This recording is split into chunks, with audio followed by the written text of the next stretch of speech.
তালাক হয়ে যাওয়ার পর স্বামী কোর্ট থেকে বেরিয়ে অটোতে বসল, আর তালাকপ্রাপ্তা স্ত্রী সেই একই অটোতে এসে বসে পড়ল। উদাস স্বামী 10 বছর একসঙ্গে থাকা স্ত্রী কণিকার দিকে এক কাতর দৃষ্টিতে তাকাল। কণিকা নিভে আসা হাসি দিয়ে বলল, বাসস্ট্যান্ড পর্যন্ত শেষ পথটা তোমার সাথেই যেতে চাই।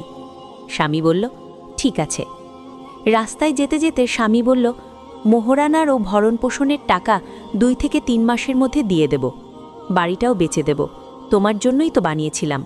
তুমি যদি জীবনেই না থাকো তবে সেই বাড়ি দিয়ে কি করব আমি? কণিকা তাড়াহুড়ো করে বলল, বাড়ি কখনোই বেচো না, আমাকে টাকা দেয়া লাগবে না, প্রাইভেট চাকরি করছি, আমার আর রিনার খরচ হয়ে যায়। হঠাৎ অটোওয়ালা ব্রেক কষল। কণিকা মুখ সামনে থাকা রেলিংলে ধাক্কা লাগার উপক্রম। তখনই স্বামী হঠাৎ তার হাত ধরে তাকে বাঁচিয়ে দিল।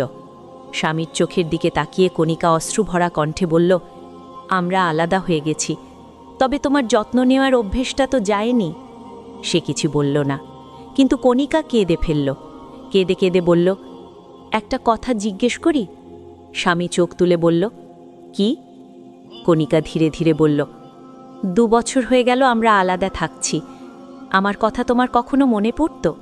স্বামী বলল, এখন বলেই বা কী লাভ, এখন তো সব শেষ হয়ে গেছে না, তালাক হয়ে গেছে। কণিকা বলল, এই 2 বছরে একবারও সেই ঘুমটা আর পাইনি যে ঘুম তোমার হাতকে বালিশ বানিয়ে হতো। কথা শেষ করে সে ফুপিয়ে কেঁদে উঠল। এ সময় বাসস্ট্যান্ড চলে এসেছে। দুজন অটো থেকে নেমে দাঁড়াতেই স্বামী তার হাত ধরে ফেলল।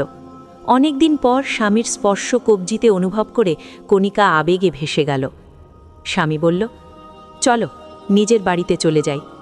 এটা শুনেই কণিকা বলল, তালাকের কাগজগুলো তাহলে? স্বামী শান্ত গলায় বলল, ছিঁড়ে ফেলব।